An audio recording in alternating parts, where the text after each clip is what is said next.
예, 제가 질의하겠습니다. 행안부 장관 시절에 했던 그 목표들이 있으셨을 것 같아요. 네. 잘하셨습니다. 아주 행안부 장관을. 그래서 제가 지금 행정안전위원장입니다. 행안부 장관 시절에 걸으셨던 목표, 저 내용이라고 보면 될까요? 예, 큰 틀에서 맞는 것 같습니다. 지방자치법 전문 개정안을 내셨어요, 당시에. 그랬는데 지방자치법 전문 개정안이 우리 행안부 장관 시절에 정부안으로 내고 제가 행안위원장으로 있으면서 통과시켰는데 예, 성과가 잘 이루어지셨습니까? 예, 20대 국회에서는 자동 폐기됐습니다만 그 안을 토대로 한 새 안을 21대 국회에서 통과시켜 주셔서 감사합니다. 예, 지방자치 제대로 이루어져내는 게 이제 대한민국의 대한민국의 성장 동력이라 이렇게 생각합니다. 그래서 저희도 열심히 했는데요. 총리가 되시면 지방자치법 전문 개정안이 진행된 대로 잘 지역의 경쟁력을 만들어 주시면 좋겠습니다. 예, 최선을 다하겠습니다. 예, 검경 수사권 조정 합의문도 그때 발표하셔서 검경 수사권 조정안도 마무리가 되었습니다. 그렇죠? 네, 그렇습니다. 아직 예. 조금 아마 기관 간에 조금 더 조정할 부분이 있는 것 같습니다. 예. 예, 맞습니다. 검찰이 기소권과 수사권을 다 가진 나라가 있습니까? 기소권, 수사권을 다 이렇게 하지는 않지만 아마 기소 과정에서 필요해서 조금 어떤 수사를 그렇죠. 예, 지휘하는 그런 부분 국가들은 있는 것 같습니다. 알고 있습니다. 예, 그래서 검찰은 기소, 경찰은 수사. 그래서 독립되어야 국민이 피해를 입지 않습니다.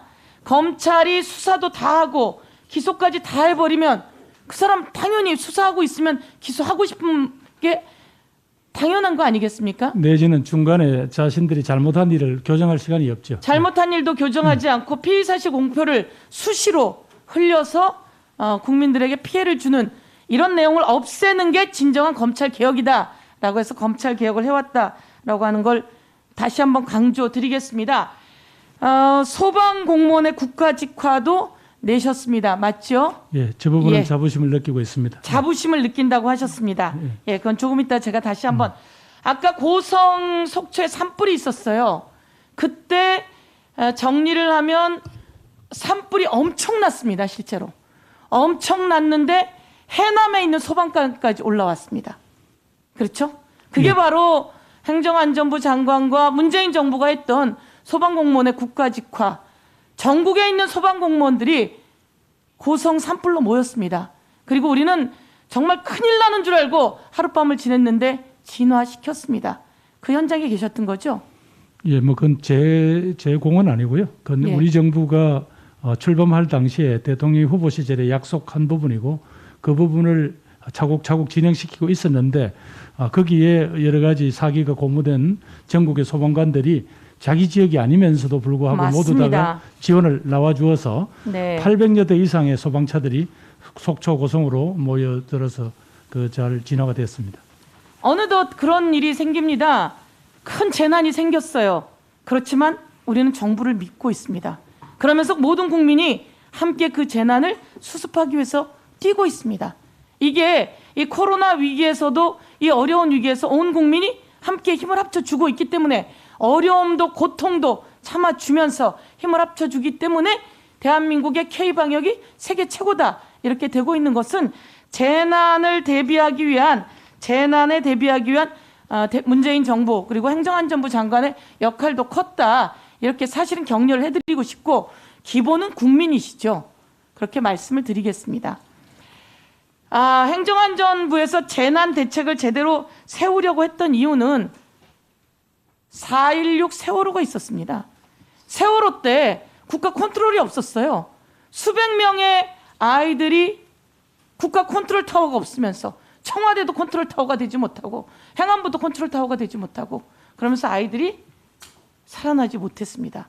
그때 문재인 정부가 행정안전부를 기본 중앙재난대책본부로 만들고 유사시에는 총리가 컨트롤 타워가 되고 이런 제도를 만들면서 지금 코로나의 위기도 대처하고 있다. 그러나 아까 민병덕 의원님 말씀처럼 이 대처 속에서 제일 어려운 사람들이 소상공인들과 수없이 많은 사람들이 있습니다. 살펴봐야 합니다. 문을 닫으라고 했는데 문은 닫았는데 임대료 나가야 되는데 장사도 못하는데 그리고 어떤 곳은 16배 중과세까지 합니다. 유흥이라고 해서. 이렇게 16배 중과세까지 하게 되면 어떻게 살아나겠습니까?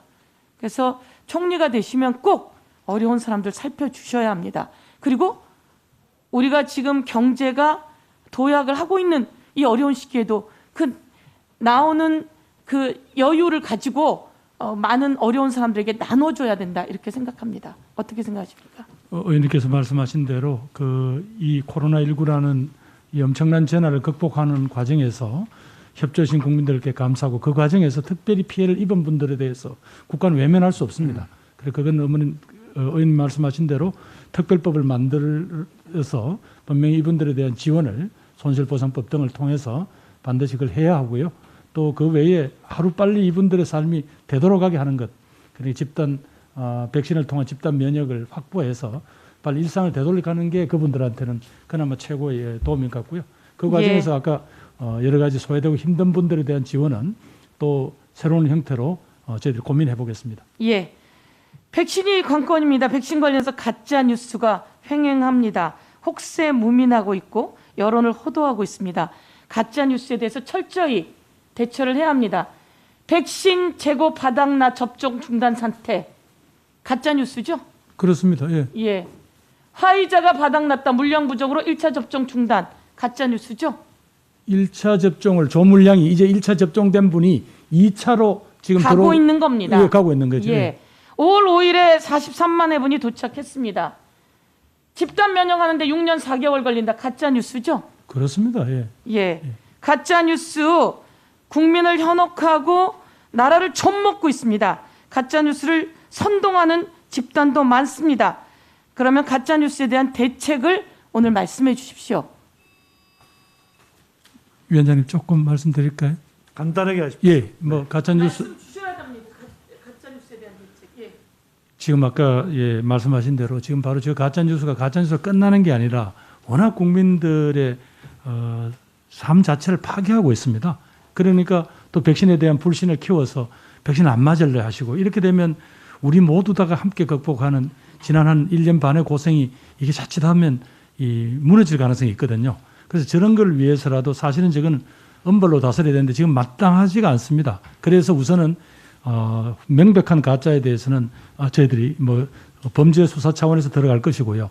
그 다음에 이른바 그 방송통신심의위원회가 지금 아직까지 가동을 못하고 있는데 그분들한테도 어떤 요청을 드릴 거고 나머지 여러 가지 SNS 등에 있어서 일어나는 부분에 대해서는 민간인들의 여러 가지 어떤 협조와 어떤 자발적인 신고 등을 잘 활용을 해서 가능한 한 이 문제는 해결을 해 나가겠습니다. 그래서 정치권에서 이런 부분에 대해서는 여야가 함께 국민들에게 목소리를 모아주시면 그것도 큰 도움이 될 것 같습니다.